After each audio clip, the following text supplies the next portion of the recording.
Hey, mes paroles Valtier, salut à tous, j'espère que vous allez bien, le Tierman pour vous servir, même si pour toi ce sera 500. Sarcel représentant, Sect Abdoulaye évidemment. Bienvenue sur WSL, c'est toujours ton émission qui rassemble les motifs. Au fil des émissions, nous recevrons différentes personnalités qui viendront nous parler de leurs échecs, mais surtout de leurs réussites. Alors Hugo, take a seat, non? PDG, comment? Let's get it! We hustle, baby.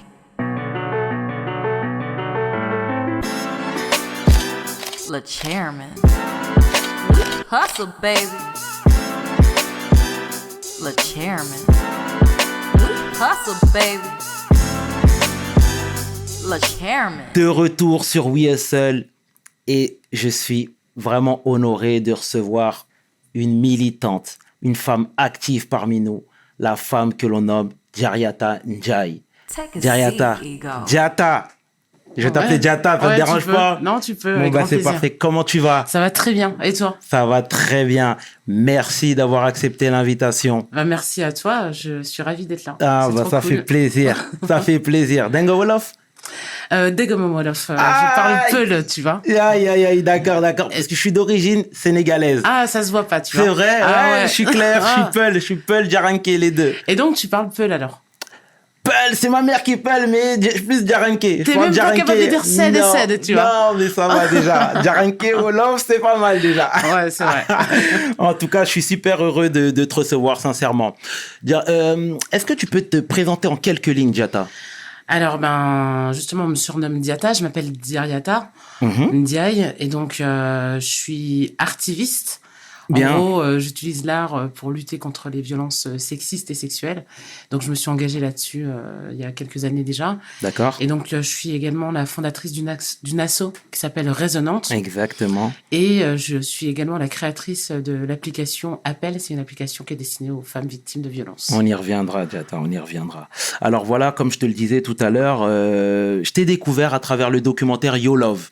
Ok. Voilà, qui était franchement une belle surprise pour moi parce que j'ai vu à travers ce documentaire des femmes engagées qui justement avaient pour but de conscientiser un peu la population, la foule et j'ai vraiment salué cette démarche. C'est pour ça que je suis venu vers toi. Donc, est-ce que tu peux nous parler de ce documentaire déjà? Alors ça, c'est donc You Love, c'est le documentaire de Lisa Azuelos. Donc c'est une réalisatrice.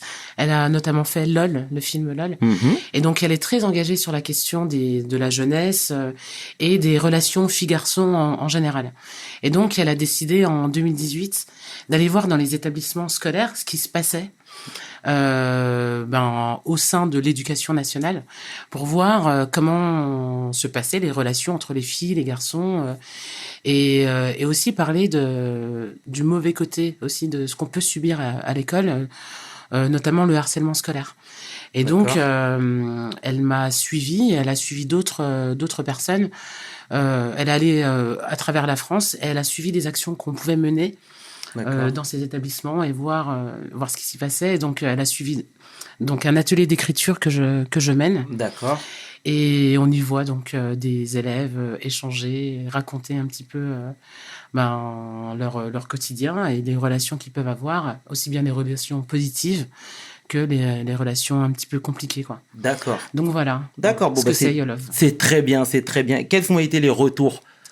Les retours sont assez positifs. D'accord. Parce que justement, moi, je crois beaucoup au pouvoir de l'éducation nationale, en fait, à la base. Je me dis, s'il y a bien un endroit où tu sais où sont les jeunes, parce que c'est obligatoire, c'est l'école. Et je me dis, à cet endroit-là, il est possible de faire vraiment plein de choses. Après, c'est une question de volonté et de laisser la place aux intervenants comme moi et aux personnes de l'extérieur, de leur laisser de la place et rentrer et aller au contact des jeunes. Mais je pense que c'est un endroit, en tout cas, où on peut, si on a de la volonté, faire bouger les lignes. Et donc, pour moi, c'est vraiment important d'aller dans ces établissements scolaires, tout simplement, parce qu'on va là où sont les jeunes, en fait. D'accord, c'est une belle chose, c'est une belle initiative. Et qu'est-ce qui t'a donné envie de conscientiser? On y reviendra plus longuement sur ton histoire, sur ton parcours, etc. Mais pourquoi, justement, t'as dit oui pour participer à ce documentaire-là? Alors en fait, déjà, c'est surtout, je suis vraiment ravie déjà de montrer ce qu'on fait. Pour moi, c'était super important de montrer le travail que des assos comme les nôtres peuvent faire. D'accord. Et ce qu'il est possible de faire en 2 jours. Nous, D'accord. quand on intervient sur 2 journées. Tu vois, quand l'atelier que tu as vu dans Yolov, Exact. c'est un atelier sur 2 journées. 2 journées, c'est rien dans la vie d'un élève. Tout à fait. Et de voir en fait la puissance ou tout ce qui peut se passer comme prise de conscience, comme réflexion, comme échange, comme discussion en 2 jours avec des personnes extérieures, que ça soit sur la question des violences, que ça soit sur l'éducation, que ça soit sur l'éducation sexuelle, que ça soit juste avoir la possibilité en fait et donner la possibilité aux jeunes de sortir du cadre habituel du cours classique et des profs classiques, juste pour leur permettre cette ouverture d'esprit, surtout sur des sujets de société, sur des sujets qui les concernent. D'accord. Et la question des relations filles-garçons, et de façon, quand on tire ce sujet-là, on arrive forcément sur la question des violences. C'est super important d'aller parler aux concernés, en fait. Exactement. Donc, quand je dis les concernés, c'est ceux qui sont victimes et c'est aussi ceux qui sont auteurs. Et donc, de voir que quand on laisse de la place à des structures comme les nôtres, D'accord. que ça fait vraiment bouger les choses, moi, je trouvais que c'était important de montrer ça, quoi. C'est Pour une donner belle des chose. idées et aussi à tous les établissements qui font pas ce genre de choses, quoi. Tout à fait. C'est tout à ton honneur. C'est tout à ton honneur, Jata. À 15 ans, t'as su dire non. Alors vraiment sur un malentendu, j'ai su dire non. Tu vois, en fait, explique. quand je dis sur un malentendu, c'est que je me rends compte que Pour les gens qui savent pas, Pour est-ce les que gens- tu peux, voilà. ouais, je peux raconter S'il te plaît, oui. rapidement. Moi, j'ai été mariée de force à 15 ans, comme plein de gens à qui c'est arrivé autour de moi. Tu vois. D'accord. Et moi, je savais que je voulais pas de ça, et en même temps, je savais pas trop comment faire. D'accord. Et quand je dis j'ai réussi à dire non, j'ai eu la chance de pouvoir dire non et de me battre et finalement partir de chez moi, puisque ma solution à l'époque, ça a été de partir. C'est tout simplement parce que je suis tombée, vraiment par hasard, et c'est grâce à mes grandes sœurs, je suis tombée sur l'album d'une artiste qui s'appelle Babs. Bams. Et son album, il m'a vraiment parlé, mais de ouf. D'accord. C'est-à-dire que de voir une... Tu sais, on s'identifie aux gens qui nous ressemblent. Absolument. Et pour moi, Bams, c'était une jeune Renoir qui avait l'air libre et qui avait l'air d'avoir du caractère et qui avait l'air d'avoir de la force.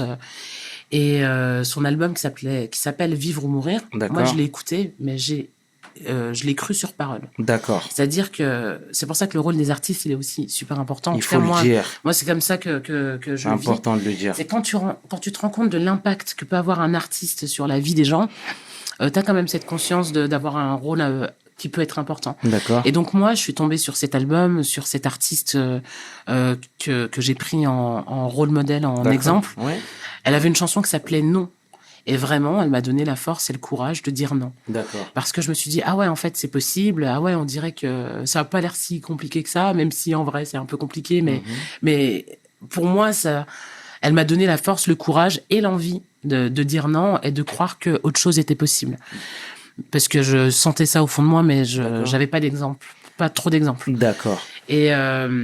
Et donc, je me suis retrouvée au bled, mariée, je suis revenue. D'accord. J'ai passé mon bac et je suis partie. D'accord. Je suis partie et j'avais quand même... et c'est dur, en C'est fait. dur. Quelle a été la relation avec ta famille juste après? Ça a été très compliqué. Oui, Tu sais, j'imagine. En fait, pendant 10 ans. Ça a mis 10 ans. D'accord. Et ça, c'est ouf, en fait, quand tu percutes, que ça a mis 10 ans avant que les contacts reprennent. Après, là où j'ai eu de la chance, c'est que j'étais quand même en contact avec mes frères et sœurs. Et D'accord. Il y a juste les parents. Voilà, mais tes parents qui veulent pas, qui veulent pas entendre parler de toi, ou pour qui ça a Qui été t'ont renié. difficile en fait. C'est pas renier. Ce terme-là, il est trop fort. Trop fort. Moi, je trouve qu'il est un peu fort. Ils l'ont mal vécu. Ils t'ont fait la tête. On va dire, ils l'ont mal vécu. Ouais, ok. Ils l'ont mal vécu, et pour plein de raisons que j'arrive à comprendre. Mhm. Et pour moi, c'est aussi important de dire que je leur n'ai jamais voulu, moi, à mes parents, de toute cette histoire-là, le fait qu'il m'ait marié de fois, je me suis jamais dit, qui sont ces gens? Moi, j'ai toujours compris pourquoi ils pensaient. Ils étaient vraiment convaincus que c'était une bonne chose pour moi. Ils étaient dans la reproduction. D'accord. Et ça, j'arrive à le comprendre. Et je trouve que c'est important de dire qu'on peut comprendre quelque chose sans pouvoir l'accepter. Je comprends, mais je n'acceptais pas. Et je peux comprendre, et je pense que c'est important aussi de dire que pour eux, ça a été quand même aussi la première génération de parents à avoir des enfants avec la double culture. Tout à fait. Mine de rien, c'était les premiers. Moi, j'ai 36 ans aujourd'hui, tu vois. D'accord. Et on est la première génération hybride. C'est-à-dire que eux, ils sont partis du bled avec leurs coutumes, avec leurs traditions. Ils sont venus en France Mhm. et ils ont juste continué à faire comme ils savaient faire.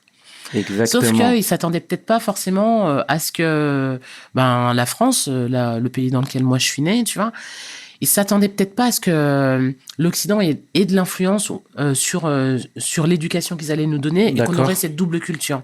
Donc pour eux, ils se sont retrouvés avec des ovnis, tu vois. Ils arrivaient pas, c'était pas possible pour eux de comprendre que malgré l'éducation qu'ils nous ont donnée, qu'on allait peut-être être attiré par autre chose, qu'on allait vivre en France. Et ça, c'est quelque chose que j'arrive à comprendre. Et je me dis, c'est vraiment... Là où je suis contente, c'est aussi de voir à quel point eux aussi ont évolué, ont D'accord. compris. Et De l'eau ont a coulé avancé, sous les tu vois. ponts depuis. Ouais, bah oui, depuis D'accord. ils ont bien compris. Et ils ont bien compris que c'était juste impossible de faire comme si on était au bled. Parce qu'on n'est pas au bled, tout simplement. Exactement. Mais ça, il fallait l'intégrer, il fallait le comprendre. Et je pense qu'il y a beaucoup de personnes qui sont comme moi, c'est-à-dire qu'il y a beaucoup de personnes qui ont eu des ruptures familiales, tu vois, qui ont été aussi mal vécues par les deux parties. Je pense que cette rupture, elle a été aussi mal vécue par moi que Des par deux côtés. par mes parents. Oui. Et il fallait juste trouver cet équilibre, se comprendre et se remettre, se remettre au clair sur plein de petites choses et qu'ils apprennent qu'ils avancent eux aussi de leur côté, quoi. Exactement. Et là, ce n'est plus un sujet, vois-tu. Ah bon, bah c'est excellent. Et donc, tu disais que tu es parti à 16 ans, du coup. Comment tu as fait pour vivre? Je suis pas partie à 16 ans, donc je me suis mariée à 15 ans. 15 ans, ouais. Entre-temps, tu vois, justement, je crois qu'on a un petit point commun, c'est que moi, je pense que ce qui m'a permis déjà de patienter avant de partir, parce que je suis partie à 18 ans, ce qui m'a fait patienter, c'est le rap. D'accord. C'est l'écriture, c'est d'écrire et d'avoir ce moyen d'expression et de pouvoir avoir une sorte de soupape. Mais t'imagines bien, quand t'es mineur comme ça, tu peux pas partir comme ça à l'arrache. Tout à fait. Donc moi, ce que j'ai fait, c'est que j'ai passé mon BAFA histoire de me dire bon, j'ai quand même cette opportunité de taffer un peu. D'accord. Dans l'animation, même si t'as pas besoin de diplôme de ouf pour travailler. Tout à fait. Et puis pour moi, j'ai attendu d'avoir mon bac, tout simplement. Parce que ça me permettait d'avoir une carte d'étudiant. D'accord. Et mine de rien, la vie est un peu plus simple quand t'es étudiant, tu vois. Donc voilà, c'est comme ça que je suis partie, que je me suis retrouvée en région parisienne. T'as mené ton petit bout de chemin. Exactement. D'accord. Elle est très deep, cette histoire, très profonde. Hein. Ah ouais? Très, très profonde. Non, mais c'est bien de nous conscientiser un peu et de nous faire partager surtout, en plus, tu vois... ton expérience. Donc, comme je disais, moi, j'ai 36 ans. C'était il y a 20 ans. Et mine de rien, en réalité, déjà, t'avais pas beaucoup d'exemples. C'est important aussi pour moi de dire que le fait de se retrouver seul et de partir un peu à l'arrache, moi, je n'ai pas eu le choix, en fait. Oui. Mais aujourd'hui, il y a d'autres solutions, il y a d'autres chemins. Tout à fait. Et c'est important aussi de dire que ces chemins-là, ils sont importants parce que moi, dans mon parcours, franchement, j'ai envie de dire, mais j'ai eu trop de chance à trop de moments. Il aurait pu m'arriver, mais tellement de galères. J'aurais pu tomber sur tellement de personnes malveillantes, j'ai vraiment esquivé plein de choses. Et je me rends compte que c'est une chance. Et avec le recul, je me dis, mais c'est vraiment ouf, quoi.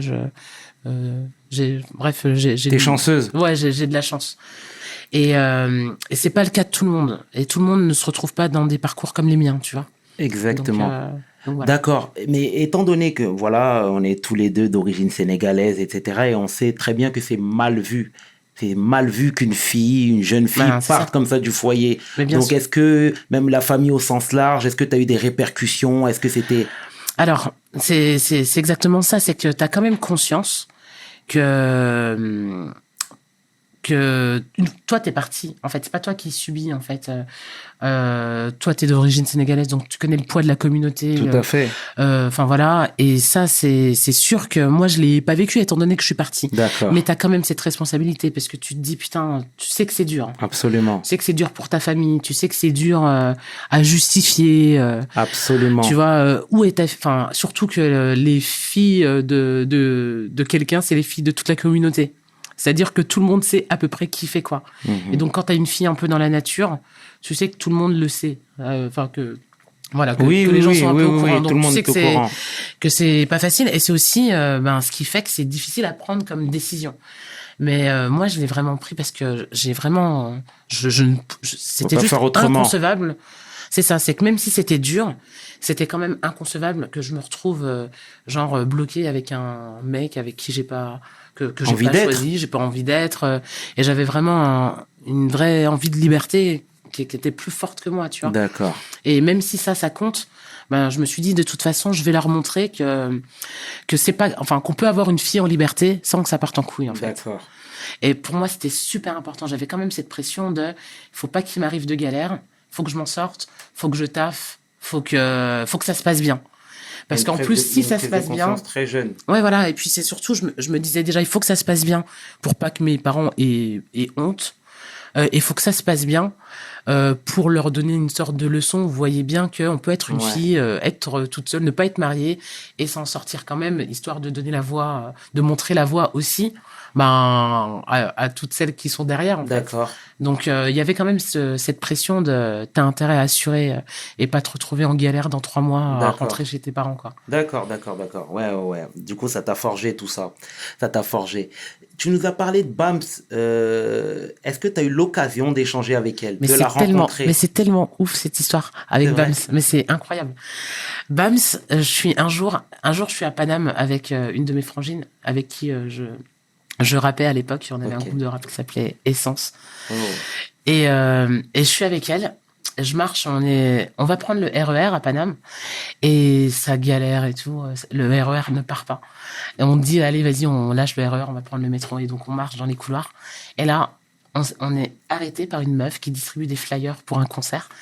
Et la meuf, elle dit, bonjour, je m'appelle Bams, je suis artiste, je fais un concert demain.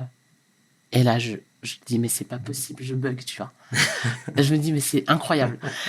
Et là, je lui dis, mais Bams, et je lui sors le refrain de sa chanson Non. Tu vois. Okay. Je lui sors le refrain et je lui dis, mais tu te rends pas compte à quel point t'as été importante dans ma vie, tu vois, c'est incroyable. Et donc, Bams, elle comprend pas, tu vois.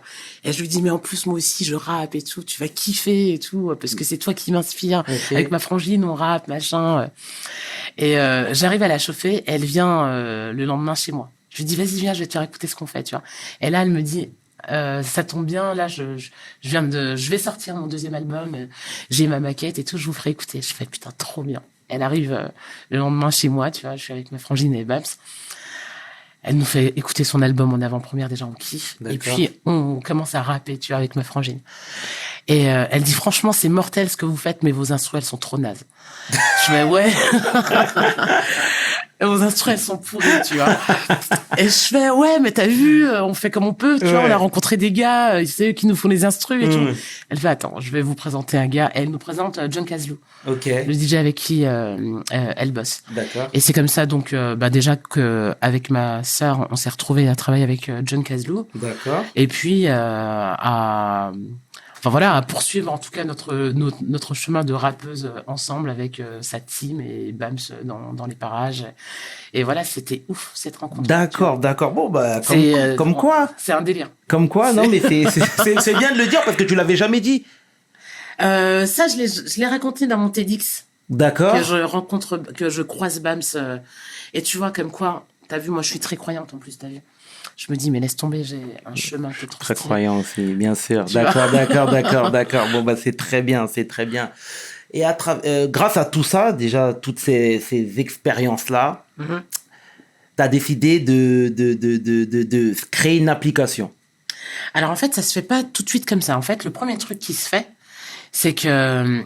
Parce que là, pour le coup, ça a été un point vraiment important dans mon engagement vraiment sur la question des violences, D'accord. c'est qu'à un moment arrive cette idée de criminaliser le mariage forcé. D'accord. Il y avait une proposition de loi qui voulait rendre, faire une loi sur le mariage forcé. Et quand j'ai entendu ce projet de loi, je me suis dit, au secours, c'est une fausse bonne idée. Alors, l'idée de dire que c'est interdit, c'est très bien. Mhm. Mais le fait d'en faire un crime, c'est-à-dire de prendre le risque pour les filles qui dénoncent les mariages forcés, de mettre leurs parents en prison, je me suis dit, ça, en fait, ça va être contre-productif parce que là, au lieu de faire parler les filles ou les personnes concernées par le mariage forcé, elles vont se taire parce que personne ne veut voir un membre de sa famille aller en tôle pour une histoire de mariage. Ouais. Et donc, j'entends parler de ce projet de loi et tout. Et vraiment, je me dis, mais c'est pas possible, faut pas faire ça.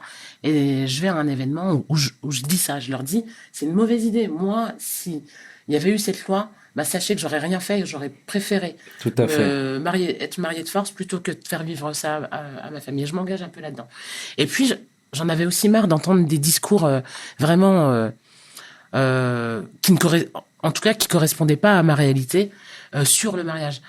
Les parents sont des sauvages, c'est vraiment, ils sont méchants, ils le font vraiment avec cette volonté de nuire et tout ça. Et moi, je me reconnaissais pas dans ce discours-là, et j'ai commencé à l'ouvrir, et j'ai écrit une chanson qui s'appelle Française d'Afrique. D'accord. Et en fait, je commence vraiment par cette chanson, et je la joue à un événement, c'était un colloque sur les mariages forcés, et je joue ce morceau-là. Et dans ce morceau, je donne la parole au père, à la mère et à la fille qui est mariée de force. Et j'explique. Et donc là, t'as le daron qui parle, t'as la mère qui parle et t'as la fille qui parle. Et je vois à ce moment-là que ça a eu de l'effet, ça a eu de l'impact et ça a permis aux personnes de parler, parce qu'il y a eu tout un échange après. De parler plus librement. Voilà, il y a eu tout un échange qui était parti de cette chanson. Et c'est aussi à ce moment-là que j'ai rencontré quelqu'un qui m'a posé une question très simple, très basique. C'est, est-ce que t'as d'autres chansons qui parlent des violences Et finalement, je n'avais pas tilté, tu sais, quand tu t'écris, en plus, vraiment, à l'époque, je rappais, et c'était vraiment, je pensais qu'on allait vraiment changer le monde avec le rap, tu vois. D'accord. Moi, je fais partie de la génération qui est super engagée, qui connaît ce rap. Pour moi, le rap, c'est engagé. D'accord. C'est engagé, c'est sincère, et tu parles de la réalité. Ok. Il n'y a pas de fiction. Enfin, et donc, moi, quand j'écrivais mes chansons, je racontais la vérité. D'accord. Soit ma vie, soit celle de mes copines, de mes frangines, enfin, tu vois, des gens que je croisais. D'accord. Quoi. Et je me rends compte que j'avais d'autres thématiques liées au fait d'être une femme dans cette société, tu vois. D'accord. Et je crée un spectacle qui s'appelle Mot pour mot. Mhm. Et c'est en jouant ce spectacle dans les collèges, dans les lycées, puisque c'est un spectacle que j'ai joué, je sais pas, je dois être à plus de 300 représentations de ce spectacle, tu vois. D'accord. C'est en faisant ça et en allant parler des violences à différents publics. Et vraiment, quand je dis différents publics, c'est que ça va du fin fond des Vosges au fin fond du 93, tu vois. D'accord. Donc, de façon très large, avec des publics très différents, que je me suis dit, mais c'est pas possible, en fait. Que j'ai réalisé vraiment que c'est un bordel pas possible, en fait. Mhm. Je savais pas qu'il y avait autant de victimes, déjà. Je savais que c'était un problème, mais je savais pas que c'était autant un problème, que ça touchait autant de monde. D'accord. Et puis surtout, que les personnes étaient autant en galère que moi il y a 20 ans, quoi. Et c'est vraiment cette prise de conscience-là qui m'a amené à créer l'asso Résonante Oh, bien. et à créer l'appli Appel, tu vois. D'accord. Donc quand j'ai créé Résonante, donc c'était en 2015, Mhm. ça faisait déjà 10 ans que je faisais ça. Enfin, que je travaillais sur la question des violences. Et vraiment, quand j'ai créé l'asso, c'est parce que j'en ai eu marre d'attendre que des solutions soient proposées par d'autres. D'accord. Parce que je voyais que ça venait pas, en fait. Moi, j'étais convaincue que ce que j'avais réalisé ou ce que j'avais pu voir ou pu comprendre à travers mes différentes interventions, Ok. je pensais que c'était évident pour tout le monde et qu'il y a d'autres personnes qui allaient faire le taf. D'accord. Et finalement, ça n'arrivait pas et je me suis dit, bon, allez, vas-y. Déjà, il y a une urgence sur les jeunes. A priori, j'arrive à bien me débrouiller avec ce public-là. Oui. J'arrive à échanger avec eux, j'arrive à parler avec Tout eux. à fait, J'aime on bien a pu le traîner voir. avec eux, tu vois. D'accord. Donc, je vais me concentrer sur ce public-là parce que, en plus, je me rends compte qu'on n'est pas nombreux. Parce que et je me rends compte qu'on n'est pas nombreux tout simplement parce que quand je vois qu'on fait appel à nous sur toute la France, je me dis, mais genre, vous n'avez pas trouvé quelqu'un à côté de chez vous pour faire ces interventions. Enfin, D'accord. pour moi, c'est vraiment, je réalise que finalement, on n'est pas si nombreux que ça. Et que la plupart des personnes qui interviennent, bah, je les connais parce que je travaille déjà avec elles. Que ça soit... enfin bref, la plupart des personnes qui travaillent avec les jeunes sur la question des violences, c'est les personnes avec qui je travaille déjà. Et vraiment, c'était une évidence de proposer, en tout cas de se focaliser sur les jeunes et de les sensibiliser, de penser des outils pour eux. Et puis, c'était aussi une évidence de créer des outils concrets, parce que c'est bien beau de dire aux personnes, vous inquiétez pas, t'inquiète pas, il y a des solutions qui existent, mais de juste leur dire, à un moment donné, il faut du concret, tu vois. Et de faire une application mobile qui peut être dans le téléphone des gens, que les gens peuvent avoir, et qui leur permet de faire différentes choses, eh ben, là, pour le coup, tu matérialisais vraiment, enfin voilà, c'était concret. Voilà, t'es pas seul, et grâce à cette appli, déjà, tu vas pouvoir alerter des proches si t'arrives des galères. D'accord. Donc, tu peux compter sur d'autres personnes, donc t'es vraiment pas seul. Tu peux appeler des assos qui peuvent t'aider, parce qu'on va pas te demander de les connaître, ces assos, de connaître leur nom, leur numéro. C'est pas possible d'avoir ça en tête, donc on va te les mettre dans une touche qui s'appelle En parler. Tu vas trouver les structures autour de toi grâce à la géolocalisation. Ben vas-y, tu vas voir autour de toi ce qu'il y a. Et puis et puis on va te donner de l'information. Parce que c'est pas à toi d'aller la chercher à droite et à gauche, quoi. C'est déjà tellement compliqué d'être victime de violence qu'il faut prémâcher le travail, exactement, faciliter l'accès aux informations. Tout à fait. Et avec Appel, c'est ce qu'on fait, quoi. Et avec Résonance, de façon générale, c'est ce qu'on fait. D'accord. On voit que tu mènes à bien des projets qui te tiennent à cœur, etc. Est-ce que tu reçois un soutien masculin? Alors, c'est-à-dire, est-ce que dans les actions qu'on porte... Dans les actions que vous portez, exactement. Est-ce que tout à fait. Déjà, nous, on est une équipe mixte, tu vois, au sein de Résonance. Là, pour l'instant, on est 5 salariés, tu vois. On est 3 femmes et 2 hommes. D'accord. Donc déjà, même au sein de l'asso... et puis surtout, nous, les actions qu'on porte... pourquoi on s'adresse aux femmes victimes de violences? Tout simplement parce que c'est les premières victimes, tu vois. Quand on le dit, on fait de la sensibilisation contre les violences faites aux filles et aux femmes. C'est tout simplement parce qu'on parle à la majorité des victimes. C'est une réalité. C'est un fait, tu vois. Et en même temps, tu peux pas lutter contre les violences juste en parlant aux femmes. Parce que pour faire reculer les violences, tu dois travailler d'une part sur l'éducation, parce que c'est aussi un fait, c'est que la plupart des victimes de violences sont des femmes et la plupart des auteurs de violences sont des hommes. Tout à fait. Donc ça veut dire qu'il y a quand même un truc, il y a un problème. Et donc, si tu veux faire reculer les violences, il faut faire de l'éducation. Et c'est ce qu'on fait. C'est pour ça qu'avec Résonante, on fait ces deux choses. On travaille sur le fond, par l'éducation, mais ça c'est le temps long. Tu vois, on sait que ça aura des effets, mais plus tard. Et en même temps, il faut le faire le plus tôt possible. Et on travaille on crée des solutions. Et ce combat-là, il se mène par tout le monde. C'est-à-dire, il faut que ça soit des femmes, des hommes qui travaillent ensemble, qui s'organisent pour travailler et faire reculer les violences. Donc, nous, quand on intervient pas qu'auprès des filles, on intervient auprès des filles et des garçons. Quand on a des témoignages de filles et des témoignages de garçons. C'est bien de et le on dire. fait le même taf avec les filles et les garçons. C'est juste c'est un parti pris aussi d'assumer et de dire, de mettre en avant les filles et les femmes, parce que c'est un fait. On n'a pas envie de partir sur le masculin l'emporte sur le féminin. Parce que tu vois, rien que cette règle-là, elle est un peu chelou, tu vois. D'accord. On s'adresse au maximum de personnes concernées et la plupart sont des femmes, donc on utilise beaucoup le féminin. D'accord. Et on met ça en avant parce que c'est aussi politique de le dire. Tu vois. Tout à fait. C'est un fait et on le voit bien. Tu vois bien que ça dérange en fait, en plus de mettre les femmes en avant. Qu'est-ce qui te fait dire ça? Tu vois l'application Appel. D'accord. C'est stylé comme nom. App, oui, application. Ouais, app comme application et elle au pluriel. Exact. Et aussi le message c'est appel.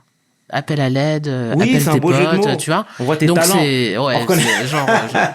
Genre je suis artiste. Ouais, il paraît.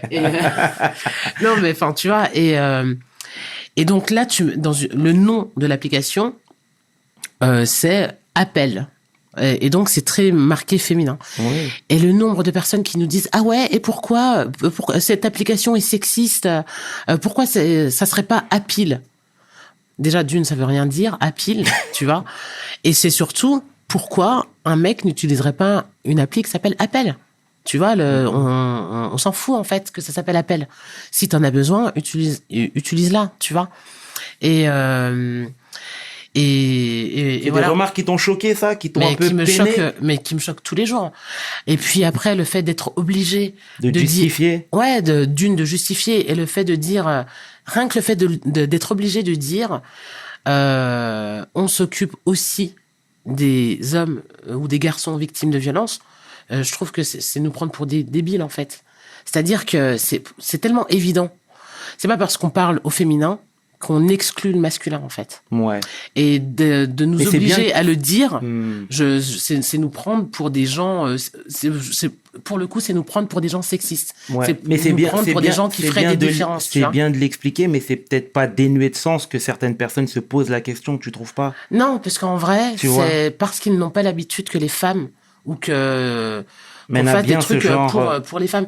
Et tu vois, par exemple, moi, un truc qui me fascinera toujours et Dis-moi. qui me rend dingue, c'est que tu vois, quand tu parles, quand la thématique c'est les violences faites aux filles et aux femmes, t'as toujours quelqu'un pour te faire remarquer ou vraiment pour te dire, ah ouais, pourquoi on parle pas des hommes? Ben moi, si je vais faire une comparaison, c'est comme si t'avais un colloque sur le cancer du sein, tu vois, ou le cancer de l'utérus, tiens. Parce que là, D'accord. pour le coup, il y a que... Voilà. C'est comme si tu avais un colloque vraiment dédié au cancer de l'utérus D'accord. et que tu avais, lors de ces interventions, des gens qui disaient « Ouais, mais vous savez, il y a aussi le cancer de la prostate, pourquoi on n'en parle pas ?» Tu as juste envie de dire « Aujourd'hui, notre thématique, c'est le cancer de l'utérus. » C'est pas on parle pas des autres cancers, tu vois. D'accord. Et on a le droit de faire une thématique exclusive et de rester focalisé sur un sujet qui touche Le sujet qui vous tient à cœur. et puis en vrai, même si c'est au pire, enfin, tu reproches jamais à quelqu'un qui est engagé pour la protection de l'environnement, tu lui demandes jamais pourquoi il préfère les pandas roux aux dauphins, tu vois. Il a le droit. Et nous, on nous demande souvent en fait de nous justifier et d'expliquer vraiment. C'est fatigant, c'est un peu chiant. Et puis voilà, on n'est pas débiles, c'est-à-dire que évidemment que s'il y a des garçons victimes ou des hommes victimes qui utilisent les services qu'on propose ou qui témoignent, évidemment qu'on les entend, parce que nous, on est là pour soutenir les victimes de violences. Point barre. tu vois. D'accord. Ouais, bah, c'est bien de le dire après. T'as vu comment j'ai embrouillé les gens? Ouais, T'as mais vu non, mais c'est bien d'emmener de la clarté comme ça parce que je pense que c'est des messages qui reviennent fréquemment, Ouais, bien etc. sûr. Et les C'est gens, ça. c'est vrai qu'ils sont un petit peu piquants et à force, c'est vrai que ça tape un peu sur le système. Mais c'est bien de le dire. Après, moi, je pense que c'est pas dénué de sens, malheureusement pour toi. Tu vois Ouais, que les gens se posent que les gens se posent la question, tu vois, c'est pas dénué de sens, mais bon, après le fait de le dire clairement, et puis je pense que si vous menez à bien ce projet-là, c'est vraiment les victimes au sens large, C'est ça, les aussi victimes. bien les victimes masculines que les femmes, tout simplement. Et c'est aussi politique, en fait, de faire le choix de commencer par les femmes et après les hommes. Parce que vu qu'on est dans une société où généralement c'est l'inverse, de faire l'inverse aussi, c'est-à-dire de genrer au féminin, par exemple. D'accord. Tu vois, nos outils de mettre elle, enfin voilà, de dire que les victimes, enfin, de généraliser les victimes en disant que ce sont les femmes et de généraliser les auteurs de violences, parce qu'à plus de 90% ce sont des mecs, ben c'est aussi important de le dire, parce que c'est important de le aussi dire. parler de la réalité. Tu te bases sur du Tu vois. concret, donc c'est très juste. Ah oui, c'est pas moi qui l'invente. Bah oui, en fait. non, mais c'est que c'est ce très sont des juste. faits et c'est important de C'est le très dire. juste. Et tu sens que c'est dérangeant, parce que tu vois, nous quand on parle des auteurs de violence, on parle de la catégorie auteurs de violence. On Ok. parle pas des hommes, tu vois. D'accord. On dit pas les hommes sont violents. On dit les auteurs de violence sont en grande majorité des hommes. Mais tu vous basez sur des faits, c'est donc, précis, quoi, tu oui, vois. complètement. C'est important. On a vu là, de toute façon, durant le confinement, on a vu justement des campagnes qui nous sensibilisaient, qui parlaient justement des violences faites aux femmes, aux filles. J'ai même vu aussi votre campagne, hein, Appel. Ouais, D'ailleurs, ouais, complètement. J'ai vu votre campagne. Donc, c'était une volonté de votre part parce que j'ai l'impression que j'en ai plus vu, je sais pas si parce que j'étais confiné, j'étais tout le temps à la maison que... Je pense que, alors, déjà, il y a un petit peu de ça. Je pense que là, de toute façon, on était tous bloqués, on était tous derrière nos écrans, nos ordi, nos réseaux sociaux, nos Zooms et bref. Exact. Donc, ça, et puis c'est surtout, non, ça fait quand même pas mal de temps déjà que la question des violences est devenue un sujet. Et ça, c'est quand même une bonne nouvelle. Tu vois, t'as entendu forcément parler du hashtag MeToo, c'est certain. Absolument. De balance ton porc, c'est certain. Tout à fait. Donc, ces grands mouvements-là, ça a permis quand même des prises de conscience assez générales sur le fait qu'il y a un problème. En tout cas. Donc, ceux qui ne savaient pas, maintenant, la plupart du grand public sait qu'il y a un problème sur la question, qu'il y a un problème et que la question des violences faites aux femmes est un vrai sujet. Donc ça, c'est la première chose. Ensuite, la deuxième chose, c'est que oui, il y a des campagnes, il y a souvent eu des campagnes. Et moi, c'est aussi ça que je reproche en fait c'est un avis critique que j'ai. Hein. Dis-moi. C'est moi, j'en ai eu marre. En fait, j'en ai marre des campagnes de com sur la question des violences, tout simplement parce que non, mais quand je dis j'en ai marre, pas de le faire, c'est important de le faire, mais je pense que c'est important de mieux cibler ces campagnes. Alors, quand je dis j'en ai marre, c'est parce que moi, tu sais, je suis sur la question des violences et donc je les vois, les campagnes, et je vois à peu près quels angles elles ont toutes les campagnes. Et donc, on était souvent sur quelque chose de glauque, de triste, et à la fin de la campagne, on se demandait quand même quoi faire. Comment faire? Ok, là, j'ai pris conscience. Ok, je vois cette campagne, mais j'ai l'impression de pas trop savoir comment faire, quoi. Et je pense que c'est important de communiquer sur tout ce qui va aussi, ou tout ce qui existe de positif. Parce que c'est aussi ça qu'ont besoin d'entendre les victimes. Donc c'est important de communiquer sur la question des violences parce que faut que les gens sachent que les violences existent. Faut que les gens sachent que quand on est témoin de violence, on a aussi un rôle à jouer. Donc, tout à fait. Donc c'est bien d'avoir des campagnes qui mettent en avant des témoins qui agissent à la place de la victime. D'accord. Et c'est aussi important de montrer les solutions qui existent. Donc tu as vu notre campagne et nous avec Résonante, les seules campagnes qu'on fait, c'est des campagnes pour parler des solutions. Tu vas mettre en avant des solutions pour pas juste se dire OK, mais on fait quoi? Et donc, nous, on est super contents d'avoir pensé une solution qui est Appel et de la diffuser et de faire des campagnes dessus. C'est cool, surtout quand t'es relayé de Michel Polnareff à Booba, tu vois. Exact. C'est ouf. Et c'est important aussi que les personnes qui ont de l'impact, parce que personnes influentes. Que des personnes influentes se servent de leur influence pour diffuser ces messages-là, tu vois. C'est super important. Et d'ailleurs, de toute façon, tout ton travail t'a également mené à Las Vegas. Ouais, c'est ouf. Non, mais genre, je suis allé à Vegas. Raconte-nous ça un petit peu. Alors, en fait, cette application, c'est quand même ouf de se dire que c'est la première application qui a été pensée pour les victimes de violences. C'est-à-dire que c'était la première fois qu'on mettait la technologie au service de la lutte contre les violences. Et ça, c'est quand même un délire. Parce que tu te dis, ça fait quand même des années que t'envoies des satellites, qu'on s'est allé dans l'espace, tu vois. Et moi, déjà, de me dire qu'en 2015, personne n'avait pensé la techno pour les femmes, j'ai trouvé ça ouf. Après, ça s'explique aussi parce que la tech, et le digital, et le numérique, tout ça, c'est aussi un domaine où il y a beaucoup de mecs. Et donc, c'est pas étonnant quand t'as des endroits où il y a peu de femmes, que les sujets qui soient mis en avant ne soient pas des sujets qui concernent les femmes, tu vois. Et donc c'est quand même ouf de se dire qu'on a été donc primé au CES de Las Vegas, qui est quand même le salon de la tech du futur, quoi, c'est le salon du futur, de se dire qu'on a été primé pour une application et un bracelet connecté qui a été pensé pour les femmes. Et la technologie d'alerte, en fait, qui est dans cette appli, elle est innovante parce qu'elle permet... En fait, c'est la techno d'alerte qui est innovante aussi D'accord. dans cette appli. Parce que quand tu enclenches une alerte, Mhm. donc moi j'enclenche mon alerte, j'ai 3 personnes de confiance qui reçoivent cette alerte, qui entendent en direct ce qui se passe et qu'on le suivi GPS en temps réel. Mhm. Mais si elles ont mal entendu quelque chose, elles peuvent venir sur le replay, réécouter et D'accord. basculer sur le live.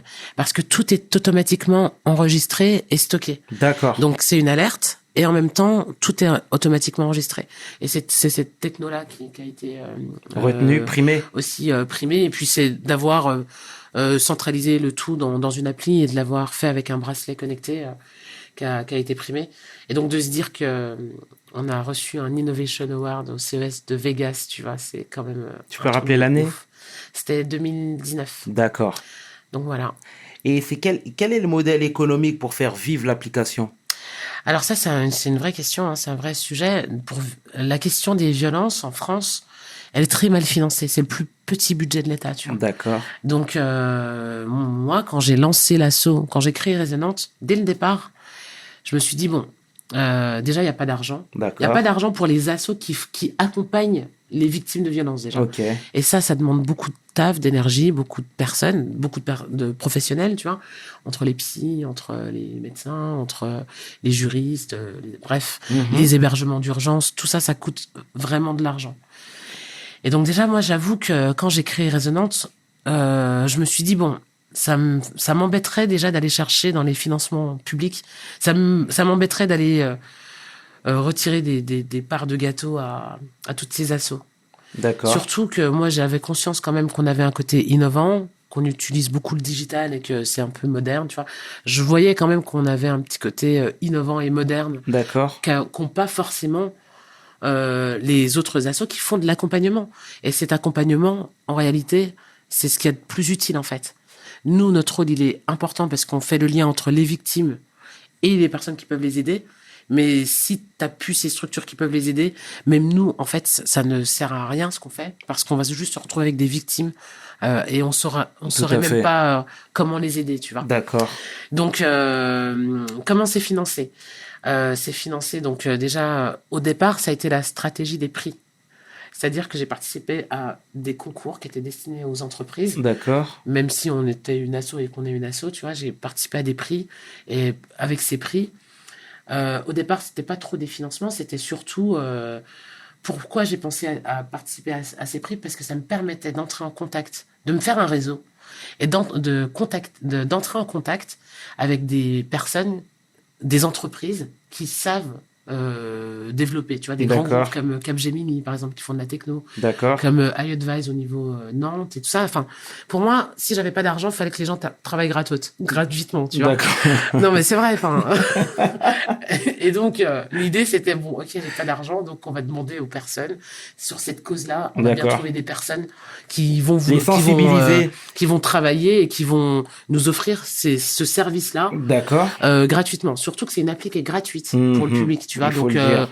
Donc, les entreprises qui nous aidaient, elles le faisaient vraiment, elles voyaient vraiment que c'était Qu'est-ce pas qu'elles pour avaient à nous. gagner? Ah ben, l'engagement et puis faire une appli utile aux victimes. Et D'accord. ça, c'est suffisant, en fait. Très Ça a bien. tellement de power déjà. D'accord. Donc, au début, ça a été vraiment sur du mécénat de compétences. Ok. Vraiment Ok. de plein de personnes. La D'accord. plupart des personnes ont travaillé bénévolement, mécénat de compétences. J'ai réussi à créer ce que j'appelle la Ligue des entreprises extraordinaires, qui ont vraiment mis leur savoir-faire pour le développement de l'appli. Pareil, quand on a créé nos premiers supports de l'assaut, c'est-à-dire qu'on a fait une expo, par exemple. On a une expo qu'on utilise pour aller sensibiliser. On est allé demander à une banque locale là de nous imprimer gratuitement nos supports, tu vois. Donc vraiment à la débrouillardise. Ok. Sauf Hustle, comme on Non, dit en anglais. exactement, tu vois. Et donc on l'a vraiment fait comme ça. En gros, on n'a pas l'argent, bon bah ok, bah on va quand même aller trouver ceux qui ont de l'argent et qui D'accord. peuvent le faire, tu vois. Donc on l'a fait comme ça. Après, donc la stratégie des prix, on a commencé à gagner des prix avec des dotations. Et tu vois, enfin, pour financer le bracelet, on a fait un financement participatif. Mais ce qu'il faut savoir, c'est qu'au début, quand tu crées une asso, tant que t'as pas 3 ans, tu n'as pas, de toute façon, de financement public. D'accord. Donc, en gros, c'est si tu survis pendant 3 ans, déjà, c'est que t'es déterminé, c'est que t'es Ok. chaud et c'est que t'es sérieux. D'accord. Donc, les financements publics ne sont pas arrivés tout de suite. Et en même temps, c'est super important d'avoir de l'argent public parce que ce qu'on fait, c'est pas notre job en fait à la base. D'accord. C'est l'État qui est quand même censé assurer ces missions-là. Donc, on a commencé à avoir des premiers financements locaux, de l'argent, ce qu'on appelle les délégués départementales. D'accord. Bref, elles dépendent du préfet. On a commencé à avoir 2-3 financements comme ça. Et puis de l'après ça, parce que quand on fait des sensis, ce sont des sensis qu'on vend aux conseils départementaux, aux conseils régionaux et tout ça. Et puis surtout les fondations privées. D'accord. Parce qu'en même temps que je participais donc à ces concours, il y avait des concours avec des dotations.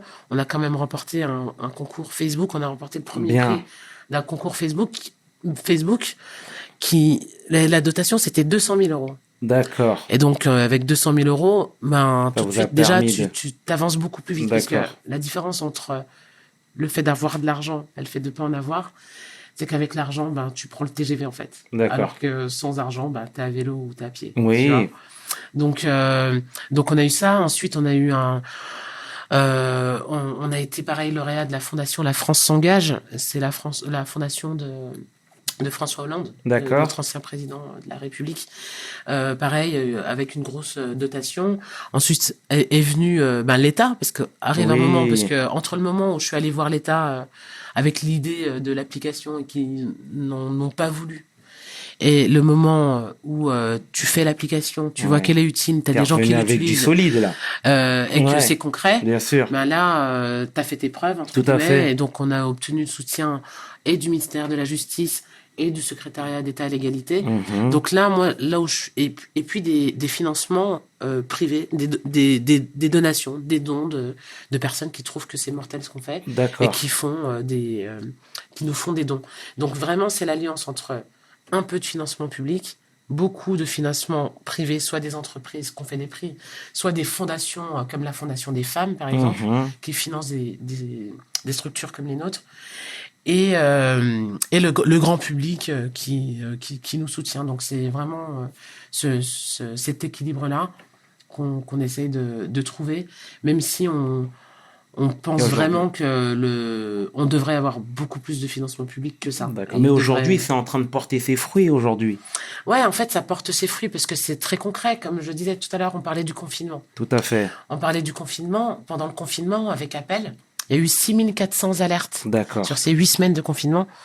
6400 alertes, c'est énorme. Et en même temps, quand tu connais les chiffres des violences, c'est pas beaucoup. D'accord. Mais cette application, sans l'appli, ça veut dire qu'il y a 6400 alertes qui n'auraient pas pu être enclenchées. Il y a 1200 appels vers le 112 qui ont été émis depuis l'appli. C'est-à-dire que t'as quand même, on serait à moins 1200 appels à l'aide si on n'avait pas eu l'appli. D'accord. Tu vois? Et Ben donc, oui, en fait, c'est très concret. En fait, on a un outil que les victimes utilisent dans leur vraie vie de victimes de violence. Et ça, c'est précieux. Et puis, on a aussi, comme je le disais, quand on intervient beaucoup en milieu scolaire. Et puis, à Nantes, parce qu'on est basé sur Nantes, on a un lieu dans lequel on accueille gratuitement les groupes sur rendez-vous, tu vois. Et ils prennent rendez-vous, on a 2 heures, on échange avec eux. À chacune de nos interventions, on a des témoignages de violence, on a des personnes qui parlent pour la première fois des violences qu'elles ont subies, qu'elles subissent encore, ou qu'elles vivent à la maison, ou qu'elles voient à la maison. Et c'est très concret. C'est-à-dire que on a une action qui permet aux victimes de sortir de ces situations-là. Et ça, c'est super précieux et c'est très concret, en fait. Et ça mérite quand même, et ça serait quand même normal, en vrai, que je fasse autre chose que de réfléchir ou aller chercher des financements pour continuer à faire ce qu'on fait. D'accord. Tu vois, ça serait... Enfin, il y a assez de jobs, il y a assez de travail à faire déjà. On est assez débordé par la mission en soi pour qu'en plus, je sois obligé d'avoir ces pressions financières, parce que ça reste quand même des pressions. Comment on pérennise les actions, comment on finance l'appli. En plus, ça coûte cher, une appli, tu vois. J'imagine. Tu sais, moi, je suis toujours avec mon bâton à aller sceller des partenariats, à inciter les gens à nous donner. C'est bien de nous soutenir, mais allez, soutenez-nous dans la durée. Vous avez de l'argent, vous savez pas quoi en faire, ben, nous, on saurait quoi en faire. Et ça demande de l'énergie, la conviction et du temps, en fait. Alors qu'on pourrait faire autre chose, tu vois. Ça va être paradoxal ce que je vais te dire, mais est-ce que tu es optimiste pour la suite? Optimiste par rapport à quoi? Par rapport à déjà au projet que tu mènes, le fait de conscientiser la population, de nous conscientiser, je m'inclus dedans. Ouais, est-ce que sûr. tu es optimiste à ce niveau-là? Aujourd'hui, tu as été primé à Las Vegas, etc. On te reconnaît comme étant une activiste, une militante. Tu fais bouger les choses, tu mets un kick dans la porte, comme j'aime bien dire, tu vois. Ouais. Et à ce niveau-là, déjà le fait, je pense, de conscientiser les gens, c'est déjà une petite victoire. Mais c'est plus que ça, en fait. D'accord. C'est vraiment, en fait, comme je disais, c'est très concret ce qu'on fait. C'est-à-dire qu'on le voit tous les jours. C'est-à-dire que c'est pas comme quand tu taffes et que t'attends ou que tu vois pas les résultats. Tout à fait. C'est que nous, c'est action, réaction. Bien. Et c'est pour ça que dans tous les cas, tout ce qu'on fait, c'est super optimiste parce qu'on le voit. Exact. On voit en fait qu'on a donné une info importante. On voit qu'on a expliqué quelque chose. On voit que quelqu'un a compris quelque chose. C'est excellent. On voit qu'on a donné la possibilité à une victime de s'exprimer. On voit que on a permis à un auteur de violence de se dire ah ouais en fait c'est vrai que je me suis jamais posé cette question. C'est vrai que mettre les mains au cul. De mes camarades Bien sûr. en cours de sport, ah ouais, c'était peut-être un peu débile. Bien sûr. Et surtout, en plus d'être débile, ben ça a un nom. C'est-à-dire que quand tu touches les parties sexuelles de quelqu'un sans son consentement, Bien sûr. c'est pas un jeu, ça s'appelle une agression. Absolument. Et en fait, tu le vois en Absolument. fait que c'est très cash. Et surtout là où on est optimiste, c'est qu'on voit bien que il y a vraiment aussi beaucoup d'auteurs de violences qui s'ignorent pour de vrai. C'est-à-dire, soit parce qu'ils sont dans la reproduction, soit parce qu'on ne leur a jamais dit des choses qui sont très basiques. C'est-à-dire, ça, on n'a pas le droit de le faire, ou ça, c'est interdit. Et rien que de faire ça, déjà, c'est très concret. Et puis après, quand tu as des témoignages de merci, il s'est passé telle ou telle chose. Ça n'a pas de prix. Enfin, tu vois, Ça n'a pas de prix. Ça, c'est super positif. Et de toute façon, sinon, tu fais pas ce qu'on fait, t'as pas la force de toute façon si c'est pas concret quoi, tu vois. C'est très optimiste, c'est très positif. En tout cas, l'émission touche à sa fin. Je tenais sincèrement à te remercier déjà d'avoir accepté cette invitation et de nous avoir fait part de ton expérience, merci de tes projets. C'était vraiment très touchant et j'espère que les auditeurs de We Hustle justement apprendront à te connaître. Ouais, Tout simplement. Ceux qui te connaissent pas déjà, hein, parce que tu es bien installé déjà. Ouais, non, mais après, il y a toujours ce discours-là, il est important à diffuser. Donc, tu as vu, c'est moi qui te remercie, en tout cas, de me permettre de parler à tes auditeurs et à tes auditrices. Qu'est-ce qu'on peut te souhaiter pour la suite? Là Ouais. Ah ben, des financements pérennes. C'est vrai. Voilà. De la thune pour qu'on puisse se concentrer sur la mission, quoi. D'accord. Bon, bah, donc c'est voilà, excellent. donc souhaite-moi des financements pérennes. C'est ce que je te souhaite. C'est ce que je te souhaite, Diata. En tout cas, mille merci encore Merci une fois. toi. C'était le chairman avec Diata Njai pour We Hustle. Mes paroles valent tiers. Peace. We hustle, baby.